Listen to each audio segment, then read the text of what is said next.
Tonight on Primetime Politics, upping the ante. To deliver on these needs, allies will need to invest much more in defense. NATO Secretary General proposes a 5% commitment to the Western alliance. But can Canada afford to meet that target financially? What happens if Canada can't? Coming up, we'll speak to the former Chief of Defense Staff, retired General Rick Hillier. Also, let's just all hope they get a deal, but if they don't, we have to come out guns a-blazing. The U.S. ambassador confirms ongoing talks between the Prime Minister and the U.S. President. But is that enough of a response to tariffs that could soon cost Canadians tens of thousands of jobs in the coming weeks? Our political strategists will weigh in. This is Primetime Politics. Hello, everyone. I'm Michael Serampio. Well, Canada and its NATO partners will soon be called upon to pony up more money for national defense. No longer just 2% of GDP, NATO Secretary General is now calling for a more than doubling of that target. Take a listen now to Marc Garneau, followed by Canada's Defense Minister, David McGuinty. I will propose an overall investment plan that will total 5% of GDP in defense investment. 3.5% of GDP for core defense spending. This is based on what it will cost to meet the new capability targets that ministers have just agreed. And 1.5% of GDP per year in defense and security-related investments like infrastructure and industry. Canada is revisiting all of its expenditures presently, from top to bottom. Just recently, our Prime Minister announced a $6 billion new effort to secure our Arctic, Canada's Arctic. So we're working very hard now with our colleagues to implement a series of changes. We'll have much more to say about that financially in very short order. What's the realistic timeline to reach to 5%? The realistic timeline right now is to work towards the actual Leaders' Summit in the Netherlands. Our Prime Minister will be there. We'll be making announcements in this regard. Stay tuned. Well, for his thoughts on Canada's NATO commitments, we're now joined by retired General Rick Hillier, Canada's Chief of Defense Staff from 2005 to 2008. General Hillier, always good to see you. Thank you for joining us again. Michael, my pleasure. Thank you. So the defense minister today would not say whether or not Canada would ramp up defense spending to this new goal being expressed, 5% of GDP. But given the strategic pressures being created, by Russia, by China, and by the Trump White House even, does Canada have any choice but to sign on? Michael, no. Canada has no choice, I do not believe. And here's what I do believe. I think Canada's already signed on, and he may not be saying that. They may be choosing an appropriate time. About a week ago, the Secretary General of NATO said in an article to the media that every country in NATO, I believe I've got that correct, every country in NATO, except for Spain, has already signed on or agreed to or agreed in principle to the 5%, 3.5 for defense, 1.5 for defense related. I expect that we've already committed to it. I think there's no choice. If we want to be closer to the European Union, to the European countries, and to Great Britain, security is the #1 priority, and investment in defense is crucial. If we want to balance our relationship with the United States, which we also have to do, security is crucial, and we have to invest. We have no choice. Okay, I'm going to get you to build on that in a little bit, but you keep using the word crucial. But not so long ago, Canada was hesitant to hit the 2% target. Yes, Canada agreed to it, but really never met that commitment. Does this country actually have the financial capacity to hit a goal that's even higher? Sure it does. And we might just think about the cost of not hitting that goal that is even higher, and the damage that it will do to our economy, to our relationship, to our security.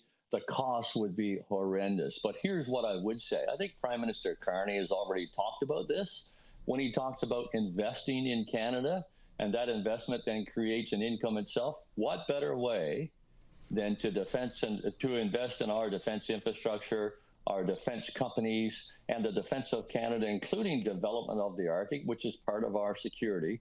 What better way to spend our defense budget, to focus it, than invest in Canada in those defense and security things, which are also crucial to our allies.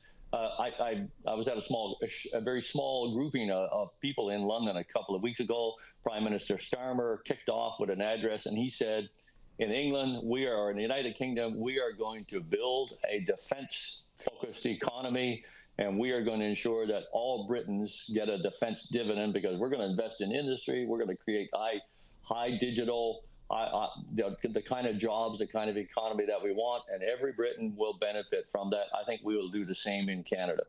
Do the same in Canada. In terms of practical examples, can you think of any off the top of your head, General? Oh, 1,000. Look, companies in Canada that make drones, let's invest in them because, hey, this is a new and growing branch of warfare. Arctic security, the most crucial thing you can think of. And in the Arctic, we've got to take airfields, 25 or 35 of them. We've got to harden their surfaces. We've got to convert them from gravel runways to something much harder. We've got to build roads in. We're going to have to build power projection platforms. You can call them bases if you want, maybe at Inuvik, maybe at Nanisivik, maybe at Iqaluit and Yellowknife. And you've got to do all of that. You've got to put satellites over the Arctic so you can actually see what's going on. You've got to have drones that can complement that satellite coverage. And then you've got to have equipment position and troops ready to respond, air, land, and sea, depending on what we need to do. That's all investment in our Arctic. That's investment in our North. That's something we've been wanting to do for decades. We've talked about it and not done it. Now we can do it, and we can count that very really, very ethically against our defense investment. That's one example right there, and that's billions with a capital B, and the return on that would be powerful, I believe. So it would almost go to what the Prime Minister has always talked about, money not so much as putting spending money alone, but using money as a catalyst for something greater. It seems to me that's what you're getting at here. That is exactly what I'm getting at. I think Prime Minister Carney was already thinking about this part of it. You invest in those kinds of things. Now you're nation building, and you're nation building a strong nation, and defense and security is right at the forefront of that. And that money, as again the Prime Minister said, he wants to, make sure 75% of defense and security dollars are spent in Canada. That's money that would all be spent in Canada. So I think there's a great opportunity to do this, and at the same time meet the obligations that we have, and not just because our allies want us to, but also because the allies want us to. You say opportunity, but I wonder about Canadian public opinion, because of course the reason why Canada has not invested in defense as much as perhaps it should in the last few decades is because it hasn't been a great priority for Canadians. What about public opinion in this debate? Well, I disagree with you. It has not been a priority for our political leaders, including over this last decade, and as a consequence, Canadians have followed suit. If the political leaders understand the absolute seriousness of doing this and the absolute, we must do this, and articulate that for Canadians, Canadians will understand the priorities. Because without that defense and security, our trade is going to shrivel, our economy is going to die, our treasured things like medical systems and our security in Canada and our infrastructure will be frittered away because we will not have the revenue to look after it here. And so I think our political leaders can change that dynamic dramatically. And you know what leaders are interested in, everybody else will be interested in, and they're interested in defense and security because it's crucial right now, and Canadians will understand that. In fact, I think already do to a huge extent. General Rick Hillier, as I say, always appreciate the time. Thank you for joining us again this evening. My pleasure, Michael. Thank you. Well, according to the U.S. ambassador, there are and have been direct talks taking place between the Prime Minister and the U.S. President. Sharing that bit of news with the Globe and Mail, the ambassador says the two sides have been talking, seeing if an agreement can be reached in areas that include defense, energy, border security, and trade, which includes aluminum and steel. On Wednesday, the U.S. increased its tariffs against Canadian steel and aluminum, raising the levy to 50%. For which Carney was criticized for not doing more. But the Prime Minister did reference the talks and said punitive measures are being considered, which makes the Ontario Premier happy. And we'll be monitoring and discussing this with the Prime Minister on a daily basis until they get a deal or they don't get a deal. And let's just all hope they get a deal, but if they don't, we have to come out guns a-blazing. Well, Susan Smith is Liberal strategist, co-founder and principal at Blue Sky Strategy Group. Conservative strategist Hogan, George Soule, former NDP Director of Communications, now founder and principal at On Step Strategies. All of them joining us in studio right now. Good to see all three of you. Nice to see you, Michael. Hello. So listen, let's begin with Marc Garneau and you know the doubling of the steel and aluminum tariffs, because you know the Prime Minister did get hammered for it in the House yesterday, accused of not being able to prevent it. His defense at the time was that he was involved in intensive discussions with the Americans, and now comes the news from the U.S. ambassador that talks are happening between Garneau and Donald Trump. Is that enough then of a response from Trump, from Garneau, to say that we're having these discussions, or does he need to do more in this moment to meet the challenge of this doubling of tariffs, Susan? It's definitely a challenging moment, there's no question, but I think it's never beneficial to anyone in any negotiation, for any negotiation to happen in public, especially with Donald Trump. So I think Mr. Garneau and his team, it's not just him and it's not just President Trump on the American side, are working very hard to resolve this trade issue that we have. It's difficult, there's no question. Industries are being impacted, but I think the government of Canada is definitely seeking resolution to this issue as quickly as they can. But coming out, punching back immediately when there are negotiations going on, I think we've all learned that's not a great way to handle Mr. Trump. Mr. Ford is speaking out, so you have someone who's making that kind of noise. But I think Mr. Garneau and his team are doing what they can to actually get a deal done rather than grandstanding. Yeah, Cole, what do you make? Enough of a response? Because, you know, I will say up against that are the concerns being expressed about tens of thousands of jobs on the line in a matter of days and weeks. I think a few different things are at play here, and I agree with Susan that, you know, from the Liberal government standpoint or anyone's standpoint in dealing with Donald Trump, you don't want to negotiate out in the open, in the public or in the media. But I think there's been a slight bit of mixed messaging here, because we saw Marc Garneau say, you know, we're not going to respond with retaliatory tariffs to Donald Trump's tariffs on steel and aluminum. And they said that they're going to find, Marc Garneau said, we'll take some time to see, we'll take some time but not much to see what we'll do in response to these tariffs. I don't know exactly what that means, but I imagine we'll find out shortly. Whereas we've seen Doug Ford, the Premier of Ontario, say, I'd like to respond with 25% tariffs in response to Trump's tariffs on aluminum and steel, to then, you know, not get steamrolled, in Doug Ford's words, during this process where Canada's negotiating with the United States. So I believe Marc Garneau is suitable to deal with the relationship with Donald Trump, and I wish him the best of luck in doing so. But perhaps Doug Ford has a bit more direct experience in dealing with Trump and his administration. George, what would you say? Yeah, I mean, I don't think there's a simple answer to this, right? I think for sure I agree with Susan and Cole on, like, dealing with Donald Trump. You don't want to do it out in the open. Negotiations should happen at a table. You know, that's basic bargaining rules. And also with Donald Trump, you never know what you're going to get. So no matter how well things are going, who knows how he's going to react to that. So I want to give, you know, Mr. Garneau a little bit of leeway. But I do think Mr. Garneau needs to be careful with what he's doing with the rope that he's letting out, right? I mean, this campaign, he was elected for a very clear job, which was to negotiate with Donald Trump, period. Definitely made himself clear to be the best person for that during the campaign. He also talked about quick action. And I think on a number of issues, there's a whole lot of, like, things are going to happen as quickly as he's promised. And there's all kinds of excuses for that, and maybe some of them are legitimate, but I think at some point Canadians are going to say, hey, you're supposed to be the guy that get things done, and what's happening, right? I mean, you know, Gordie Howe was the original kind of elbows up in the corner, and the key with elbows up going into the corner for Gordie Howe was you come out with a puck.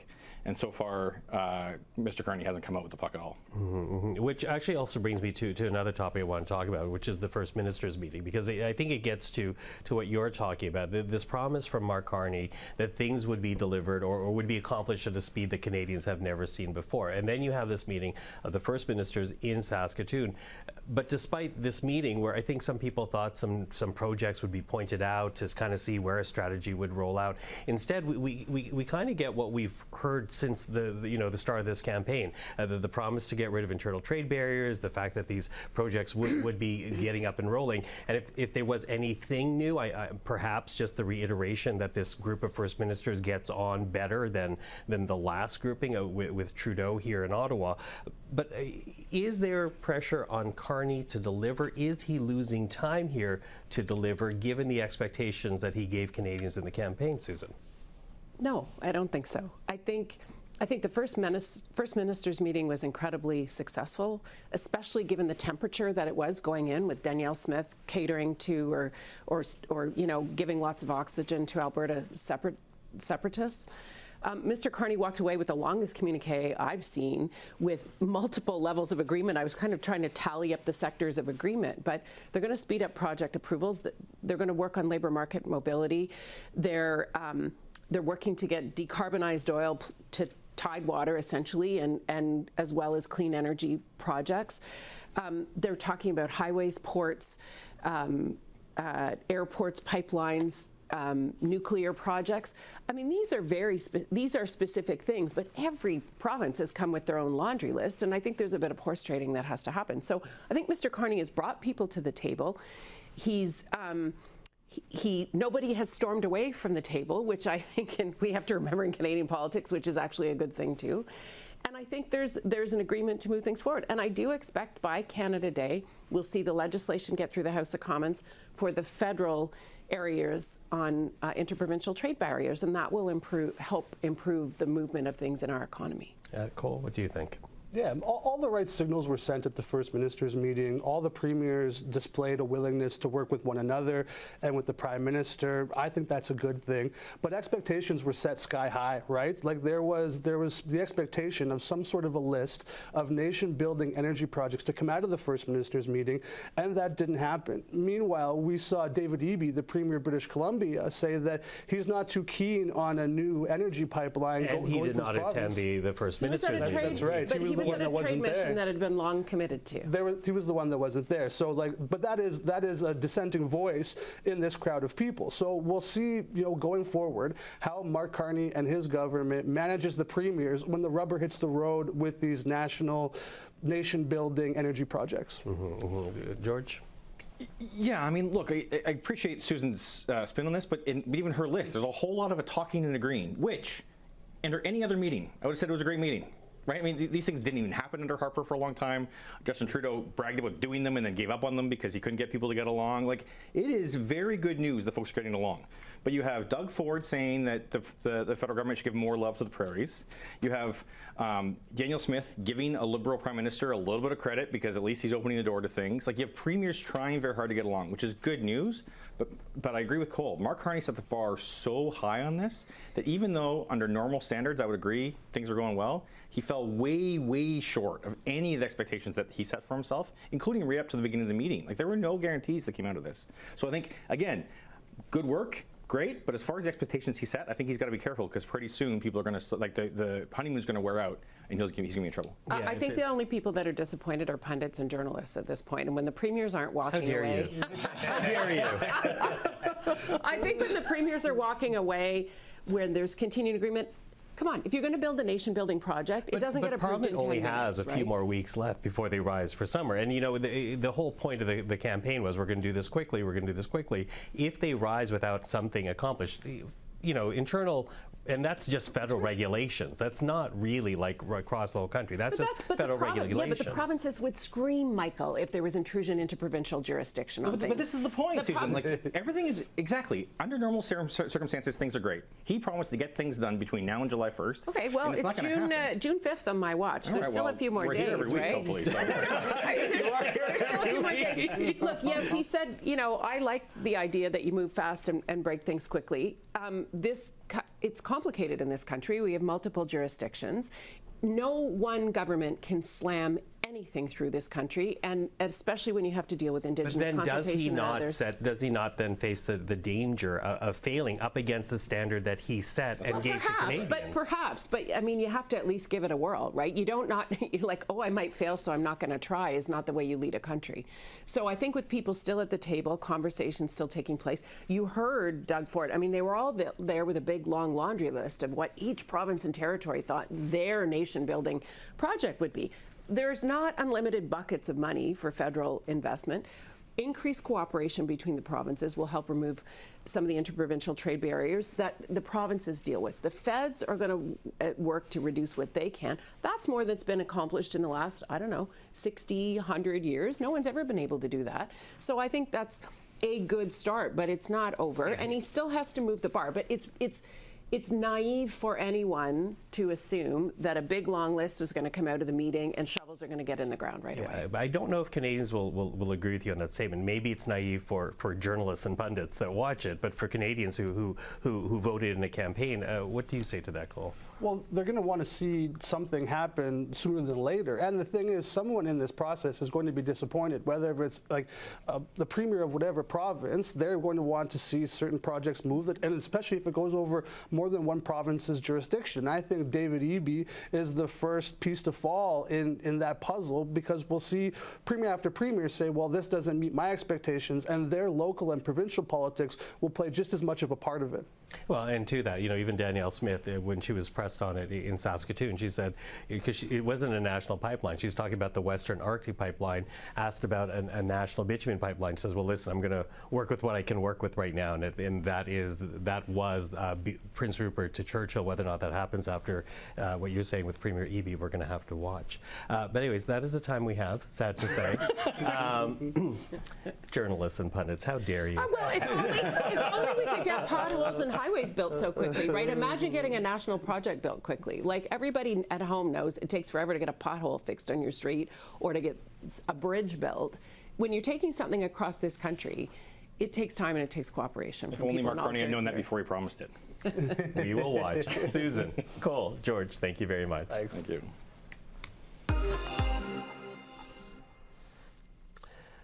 Marc Garneau will forever be remembered as the first Canadian in space. And while that contribution would have been enough for many, Garneau went on to serve his country in other ways, running and winning election to the House of Commons back in 2008. He also served as Transport and Foreign Affairs Minister in the Trudeau government. Marc Garneau died yesterday at the age of 76, and today MPs paid tribute to their former parliamentary colleague. Marc Garneau served with honor, with humility, and with heart. He inspired a nation in 1984 when he made it into space aboard the Challenger. He reminded us that Canadians could dream big, that we could aim for the stars, quite literally. Notre pays a perdu un de ses plus grands Canadiens, un de ses plus grands citoyens. L'honorable Marc Garneau aura été tout au long de sa vie, et le sera encore pendant des décennies, voire des centaines d'années, une inspiration pour des millions de Canadiens. Une vie consacrée au service public, et ce partout, que ce soit sur la terre, que ce soit sur les mers, et que ce soit dans l'espace. And as he begins his final journey, we wish him peace and offer our deepest gratitude. To his family, we present our condolences and hope that his extraordinary legacy is a source of comfort and pride. Merci.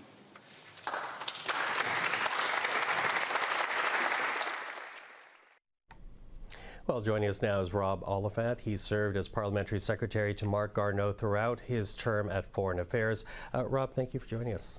Good to be here. So, first and foremost, condolences at your loss of a friend here. So, he was a good friend. He was a mentor. He was a co-conspirator at times, and a thoughtful, good person. We were elected together in 2008. We had by-elections together, and had a very good friendship as well as work colleagues. Yeah, friendship, work colleagues. I got to say, I got to spend some time with Marc Garneau back in October. His memoir had just come out. It was the 40th anniversary of his flight in space. And at the time, here was this man I saw going to space as a child, and I was struck by how kind he was, how patient he was, the amount of time he had for people.